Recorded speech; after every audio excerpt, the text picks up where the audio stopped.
Hello दोस्तों, मैं हूं हर्ष। स्वागत है आप सबका अपने चैनल वारिस फ्री क्लास। दोस्तों क्लास 10 भारतीय भवन का बुक है जीव विज्ञान। उसका दोस्तों फर्स्ट चैप्टर है जैव प्रक्रम पोषण। और जैव प्रक्रम पोषण की बात करें अति लघु उत्तरीय प्रश्न की तो 1 से लेकर 35 तक है। जी हाँ, 35 अति लघु उत्तरीय प्रश्न है और भारतीय भवन का बुक है। ठीक है, तो आप समझते हैं इसका अति लघु उत्तरीय प्रश्न लघु हो या दीर्घ हो, अगर आप क्लियर कर लिए तो बोर्ड क्लियर कर लिए। ठीक है, क्योंकि यहाँ पे टफ से टफ क्वेश्चन यहीं पे आपको मिल जाएगा। ठीक है, बोर्ड में इससे हल्का ही मिलेगा। ठीक है, तो भारतीय भवन का कोई भी बुक पढ़ लीजिएगा तो बोर्ड क्लियर हो जाता है। ठीक है, तो इस वीडियो में दोस्तों अति लघु उत्तरीय प्रश्न का 1 से लेकर 35 तक पूरा सॉल्व करने वाले। जी हाँ, एक वीडियो में 1 से 35 तक पूरा अति लघु उत्तरीय का आंसर आपको बता देंगे। ठीक है, आपको लघु चाहिए दीर्घ चाहिए आप कमेंट कर दीजिए। अब हम सीरीज चला रहे हैं। ठीक है, जीव विज्ञान का हो, फिजिक्स का हो या फिर केमिस्ट्री का हो। ठीक है, तीनों का। ठीक है, तीनों को अति लघु लघु दीर्घ हर चैप्टर का हम बताएंगे। ठीक है, तो आप सब्सक्राइब जरूर कर लीजिएगा, वीडियो को लाइक कर लीजिएगा। तो चलिए बिना वक्त हुए वीडियो को स्टार्ट करते अति लघु जानते हैं पूरा 35 तक। Let's go. तो दोस्तों हमारा फर्स्ट क्वेश्चन है जैव प्रक्रम किसे कहते हैं। ठीक है, तो देखिए वे सारी क्रियाएं जिनके द्वारा जीवों का अनुरक्षण होता है जैव प्रक्रम कहलाती है। ठीक है, तो देखिए हर क्वेश्चन को आप समझते हुए निकलिए, रटते हुए निकलेगा तो इतना क्वेश्चन है कि आपका दिमाग रटा जाएगा। ठीक है, इसलिए आप क्वेश्चन को समझते हुए निकलिए। जैव प्रक्रम किसे कहते हैं, तो वो सारी क्रियाएं जिससे जीवों का अनुरक्षण होता है। ठीक है, यानी कि हम लोग जो सुबह से लेकर रात तक अपने शरीर में जो भी क्रियाएं करते हैं वो सब जैव प्रक्रम का हिस्सा है। ठीक है, खाते हैं, पचाते हैं। ठीक है, हम खाते हैं, हमारा शरीर पचता है, फिर पचने के बाद खाना निकलता है। ठीक है, सांस लेते हैं, खून साफ होता है, हर चीज़ ही जैव प्रक्रम है। ठीक है, तो ये सिंपल भाषा है कि वे सारी क्रिया जिनके द्वारा जीवों का अनुरक्षण होता है वो जैव प्रक्रम कहलाता है। या फिर ये लिख दीजिएगा कि वे सारी क्रिया जिनसे जीव जिंदा रहते हैं वो क्या कहलाता है, जैव प्रक्रम कहलाता है। ठीक है, नेक्स्ट है ये बहुकोशिकीय जीवों में ऑक्सीजन की आवश्यकता विसरण द्वारा क्यों नहीं पूरी हो पाती। ठीक है, तो देखिए बहुकोशिकीय जीवों का शरीर के अंग जटिल होते हैं। ठीक है, तथा सारी कोशिकाएं सीधे पर्यावरण के संपर्क में रहती है, इस कारण ऑक्सीजन की आपूर्ति विसरण द्वारा संभव नहीं है। ठीक है, जो एक कोशिकीय जीव होता है उनका ऑक्सीजन की आवश्यकता विसरण द्वारा पूरी हो जाती है, क्योंकि वे ज़्यादातर जमीन के अंदर भी रहते हैं और उनका जो शरीर होता है बहुत कोमल होता है। ठीक है, इसलिए हो जाता है। लेकिन बहुकोशिकीय की बात है तो इनका शरीर तो जटिल है भाई। ठीक है, और पर्यावरण से डायरेक्ट संपर्क में है, तो विसरण द्वारा क्यों होगा ऑक्सीजन की पूरी। ठीक है, नेक्स्ट है ये जीवों में पोषण की प्रमुख दो विधियां कौन सी है, तो एक स्व पोषण है, एक पर पोषण है। ठीक है, नेक्स्ट है ये हरे पौधे में किस प्रकार का पोषण पाया जाता है, तो हरे पौधे में स्व पोषण प्रकार का पोषण पाया जाता है। ठीक, स्व पोषण ऐसा पोषण या फिर लिख दीजिएगा ऐसा जीव जो अपना भोजन स्वयं बनाता है। स्व यानी स्वयं, तो उसे स्व पोषण कहता है। पूरे ब्रह्मांड में, ठीक है, यानी पूरी दुनिया में सिर्फ पेड़ पौधे ही है जो स्वपोषी है, अपना भोजन खुद से बनाते हैं। ठीक है, बस 100% की बात है, आप समझ जाइएगा। पेड़ पौधे की बात हो रही है, पेड़ पौधे की बात है तो समझिएगा 100% की बात हो रही है। ठीक, नेक्स्ट क्वेश्चन आइए जंतुओं में पोषण की कौन सी विधि पाई जाती है, तो जंतुओं में पर पोषण की विधि पाई जाती है। जी हाँ, पर पोषण वैसा जीव, ठीक है, वैसा जीव जो अपना भोजन ग्रहण करने के लिए किसी अन्य जीव पर आश्रित हो, अन्य जीव पर निर्भर हो। ठीक है, तो वो परपोषण हो जाएगा, और जो खुद बनाता है वो स्वपोषण हो जाएगा। ठीक है, नेक्स्ट है ये 3 प्रकार की परपोषण विधियों के नाम लिखे, तो एक मिलितजीवी पोषण, एक परजीवी पोषण, एक प्राणी संपोषण या फिर प्राणी संभोजी भी होता है। ठीक है, नेक्स्ट है ये संपूर्ण प्रकाश संश्लेषण की प्रक्रिया का रासायनिक समीकरण लिखे। ठीक, तो देखिए CO2 प्लस H2O सूर्य के प्रकाश और क्लोरोफिल की उपस्थिति में, यानी कार्बन डाइऑक्साइड जल सूर्य के प्रकाश और क्लोरोफिल की उपस्थिति में क्या बनाती है पेड़ पौधा, तो ग्लूकोज बनाती है C6H12O6 प्लस O2 यानी ऑक्सीजन, ऊपर से H2O यानी जल भी बनाती है। ठीक है, बाकी ये 6 इसलिए लगा है ताकि पूरा समीकरण संतुलित हो। ठीक है, तो ये हो गया इसका रासायनिक समीकरण। नेक्स्ट है ये प्रकाश संश्लेषण की प्रक्रिया में उपोत्पाद के रूप में क्या बनता है, तो प्रकाश संश्लेषण की प्रक्रिया में उपोत्पाद के रूप में ऑक्सीजन बनता है।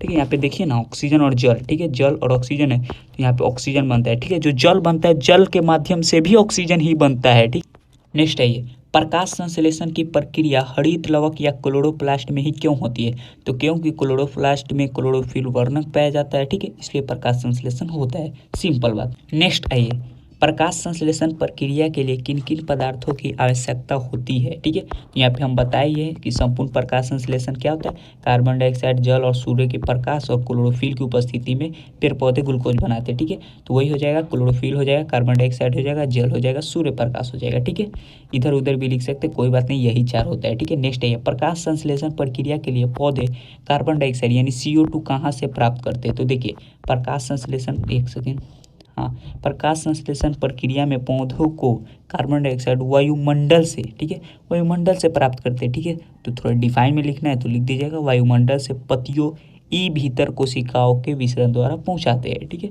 थोड़ा डिटेल हो गया ना, तो आप लिख सकते हैं कि प्रकाश संश्लेषण प्रक्रिया के लिए पौधे कार्बन डाइऑक्साइड वायुमंडल से पत्तियों द्वारा प्राप्त करते हैं। ठीक है, ये भी लिख सकते हैं।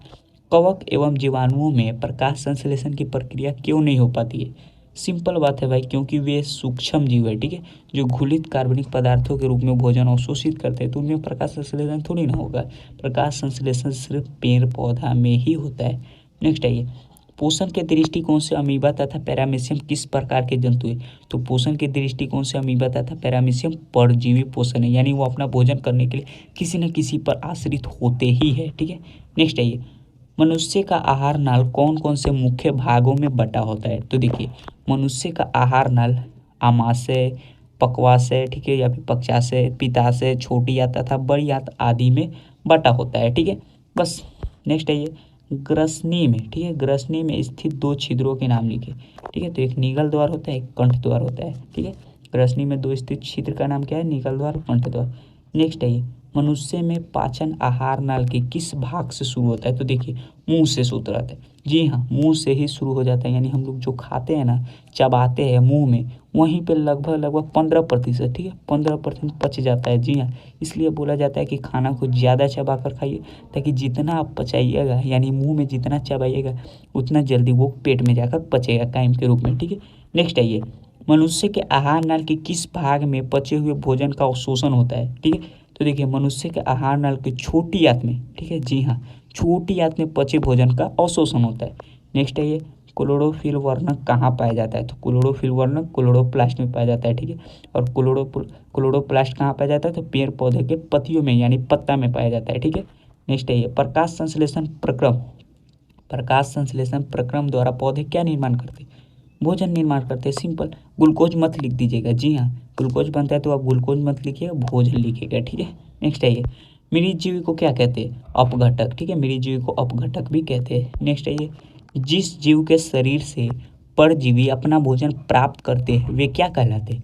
वे पोषी कहलाते हैं। ठीक है, वे क्या कहलाते हैं? पोषी कहलाते हैं। ठीक है, और जो जैसे उत्पादक होता है, ठीक है, जिससे पोषी खाना खाते हैं, यानी भोजन प्राप्त करते हैं। ठीक, तो वो सब बाद में देखेंगे। नेक्स्ट है, गोबर छत्ता में किस प्रकार का पोषण होता है?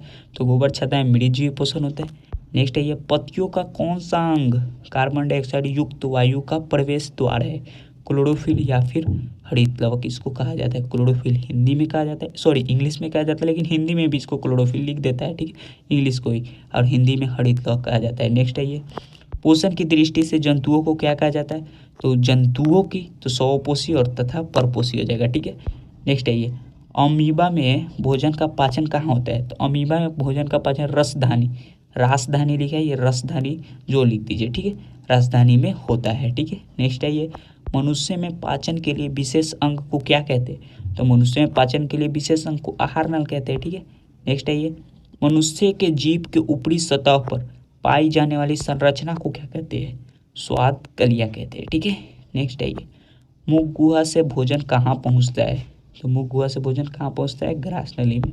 ठीक है, नेक्स्ट है ये, ग्रास नली की दीवार में तरंग की तरह होने वाली सिकुड़न तथा फैलाव को क्या कहते हैं?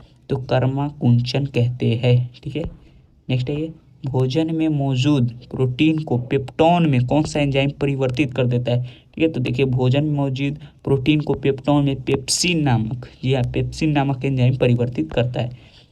नेक्स्ट है, आहार नल के सबसे लंबे भाग को क्या कहते हैं? छोटी आंत। यहाँ पे भी बच्चे बहुत गलती करते हैं, लंबे भाग तो लगता है उनको बड़ी आंत होगा, लेकिन नहीं, बड़ी आंत नाम का बड़ा है, एक्चुअली में लंबा छोटी आंत होता है। ठीक है, नेक्स्ट है ये, शरीर की सबसे बड़ी ग्रंथि यकृत ग्रंथि। ठीक है, शरीर की सबसे बड़ी ग्रंथि क्या है? यकृत ग्रंथि।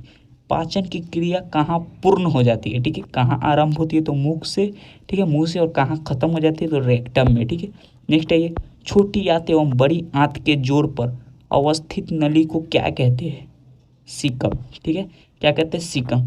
नेक्स्ट है ये, एंड लास्ट क्वेश्चन, अपचा भोजन अस्थायी तौर पर कहाँ संचित रहता है? तो रेक्टम में रहता है। ठीक है, तो बस यही था 35 तक। उम्मीद करता वीडियो तो समझ में आया होगा। लाइक कीजिए, सब्सक्राइब कीजिए। इसका लघु उत्तरीय चाहिए या फिर दीर्घ उत्तरीय चाहिए, कोई भी बुक का, कोई भी चैप्टर का, कोई भी क्वेश्चन चाहिए, आप कमेंट कर दीजिए। हम मिलते हैं नेक्स्ट वीडियो में, तब तक के लिए बाय।